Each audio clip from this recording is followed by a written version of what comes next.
of such ecosystem services. And of course, if we are acting in a detrimental way to the environment, we are going to pay more. If we are protecting the environment, we're going to pay less. In this way, we could reconcile two purposes: access to housing on the one hand, and at the same time preserving the environment, and of course adding to the stream of revenues received by governments for the use of such services. So this is, as I was telling you, a very infant idea. This idea is at a very infant stage, and it is connected, as we have land value capture, here is ecosystem services value capture. So I leave this issue for you to think about that. Now, which are the drawbacks in this payment for ecosystem services? These are the process, what I have just mentioned before. Now, the concept, we have to identify sources first, because we are generally speaking about government-run, government-owned goods, how to control access there too, and how are we going to pay for the use of such services? Which are the process? This is not a tax, of course. It protects biodiversity. Think about climate change and many extinct species and species that are disappearing and vanishing in the thin air all of the time because we are not environmentally friendly. And it could be integrated into the single tank. And it can also be a sort of device or mechanisms to pay heed to this urgent need for addressing climate change. And we are not doing much in this regard. So thank you very much for your attention. There you have my email contact information. Thank you. I assume this is on. Bill Batt from Albany, New York.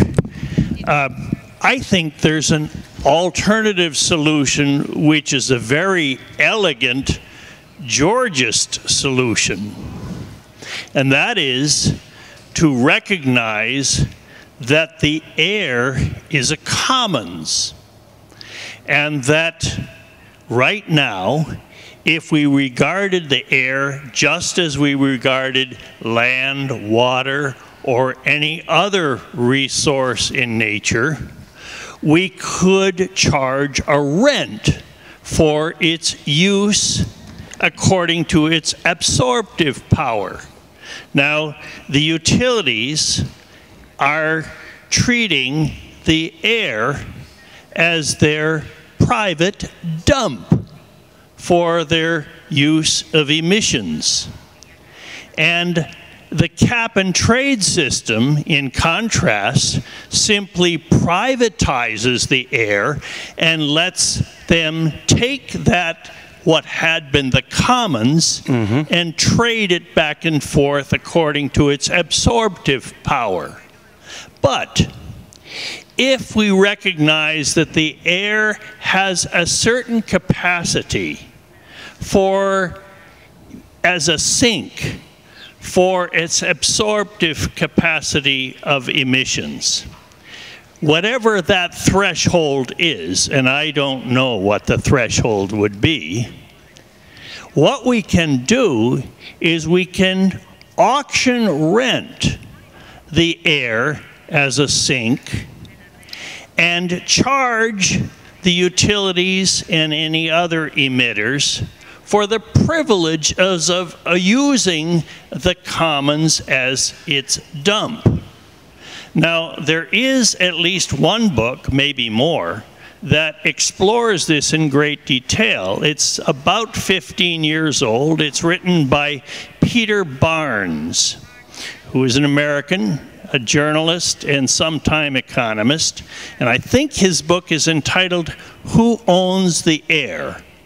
And he has explored this in a way which I wouldn't fully subscribe to, because he would like to return the dividends from any revenue collected, return those dividends to citizens as a right rather than offsetting some of those other taxes which we Georgists find so egregious. But I think we could easily cap the amount of emissions in the air by renting the air at a price consistent with what the public decides the threshold would be. And that is much more in accordance with our Georgist principles than any of the solutions that have heretofore been offered. Incidentally, I am very familiar with ecosystem services. I'm a member of the Ecological Economics Association, and I know Bob Costanza very well. Oh, really? Wonderful. Wonderful. Well, as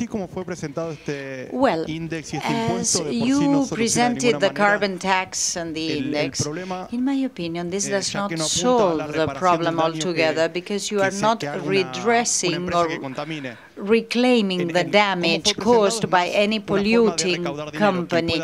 You have presented a mechanism whereby he who pollutes will be he who pays.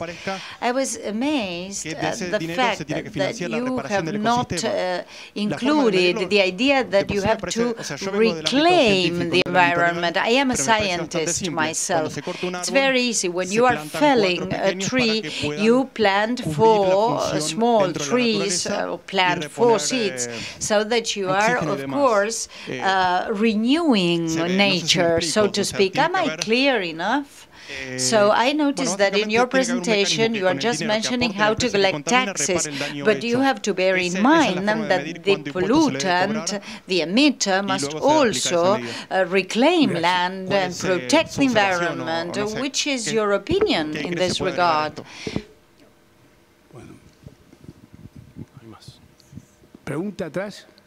Any other question?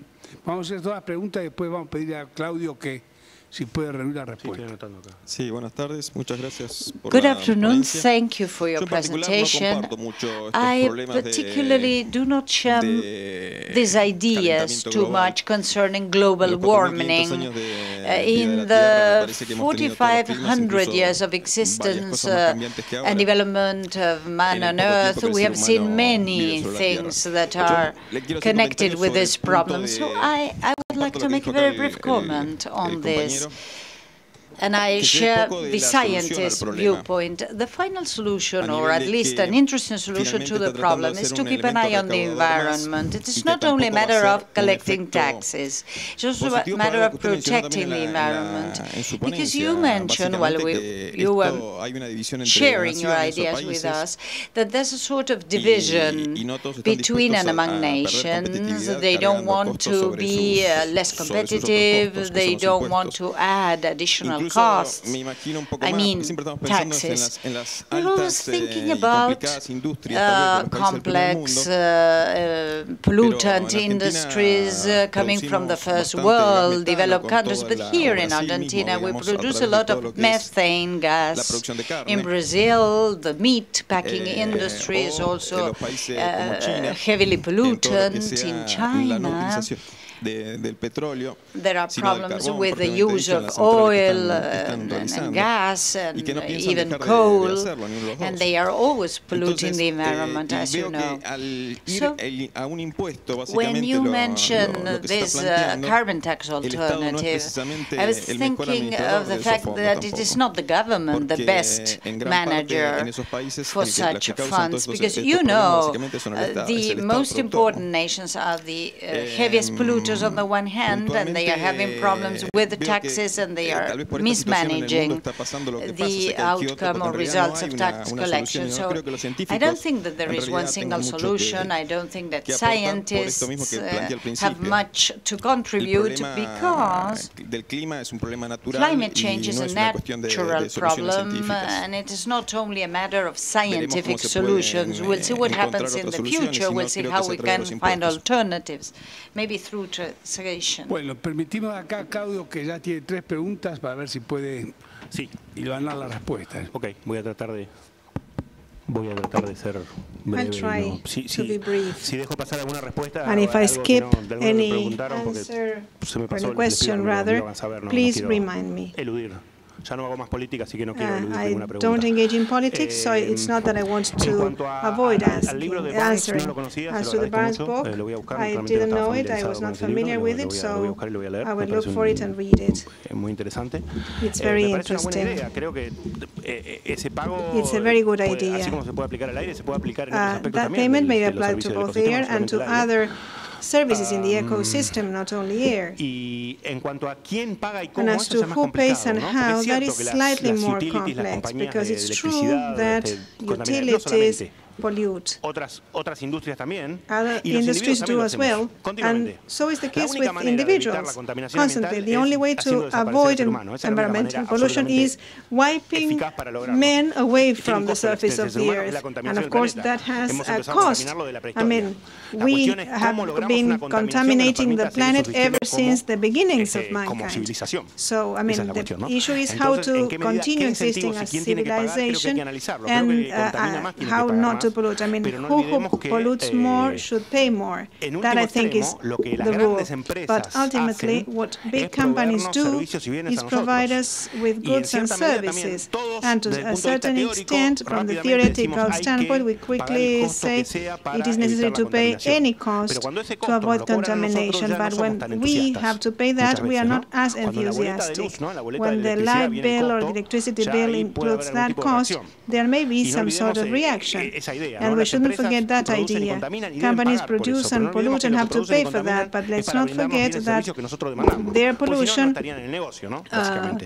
is cost to produce goods and services that we demand for. It's not an easy topic, and I don't have the answer here to see who should pay and to what extent.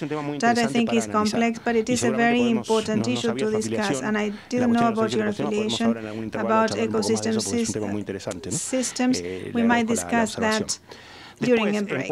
As to where money should go, well, that might be discussed, whether it should go to repair the damage caused, but probably not only that.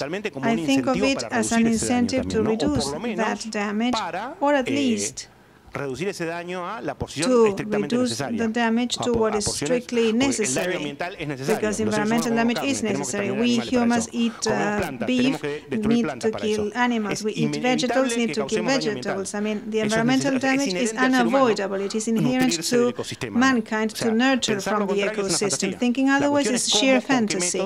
The question is how, through which methods, and how to spread costs rationally so that we won't destroy the gold egg-producing hen, so to speak, not to damage the biosphere which houses us. I'll finalize, yes. It's not only that collection should go in that direction, but rather it should be thought as a mechanism for action. As to your pessimism regarding climate change, I hope you are right. I would like to love that it's just a minor adjustment that needs to be done. I'm not saying that I'm wrong, and I hope I'm wrong and you are right. But frankly, as a function of what I've seen, I cannot say that we are not having a serious impact on the climate through the things we are doing. I cannot but be pessimistic about it. I would love to be optimistic, but I can't. I'd like to believe in God, but I can't. I mean, and I would like to be optimistic with the climate change, and I can't. I don't know if I have left any question unanswered. Otherwise, I would go to this gentleman's comment. No respondí a lo que yo dije, you didn't answer to what I said, which is basically that if it is done through a tax, it is just one more thing. It doesn't aim, it's one more trick. I mean, it doesn't aim at repairing the damage. The criterion is simple. Maybe the tool may be decided later, but what has to be determined is who pays for the damage cost. I gave an example already existing. If one plant or one tree, is felled, 4 others have to be planted. So it's not, I mean, maybe you're thinking with a lawyer's mindset, what could I charge? But if you think of the ecology, That's not the priority, but once again, repara el daño que se le how hace a la is ecología. El costo the que tenga que pagar la environmental empresa damage repaired? se mide en esos términos, se tiene que medir en esos términos. By the company should be measured in those terms. Then we may see whether one repair method is better or more efficient than the other. But, I mean, let's not go back to this idea of this being a trick, because that's not the solution. I mean, what we are looking for is the method to repair the damage. Thanks for your comment. First, allow me to say I don't agree with what you have just said. What I'm saying is not because of a trick, but because of how I think the environment should be protected. It doesn't necessarily have to match what you think, but it's not that those who are not in agreement with your ideas don't make them dishonest. I mean, they are looking for different solutions to the problem. Those who disagree are not evil. Maybe you're right and I'm wrong, but that doesn't turn me into a dishonest man, mind you.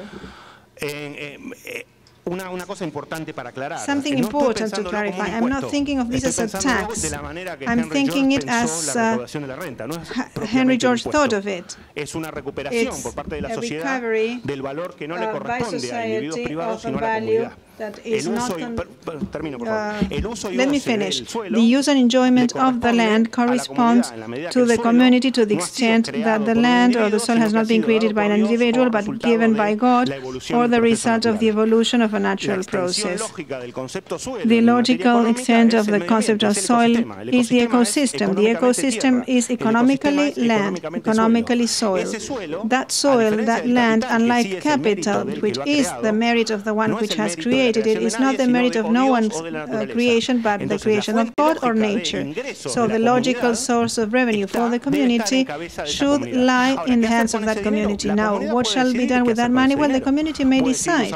It may decide to use it for general purposes, and it should use it to repair the damages caused. It is arguable to what extent it might be done.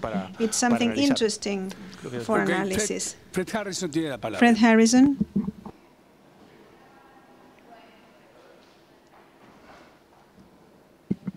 Would you care to speculate on the possible outcome of the Rio +20 conference next month, which will be a big test of whether the governments have the will to take effective action or not?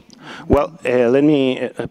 En cuanto a Río, creo que va a ser interesante. I think it will be interesting impulso de opinión pública para volver a poner sobre la mesa estos temas que public opinion to put these topics on the table again.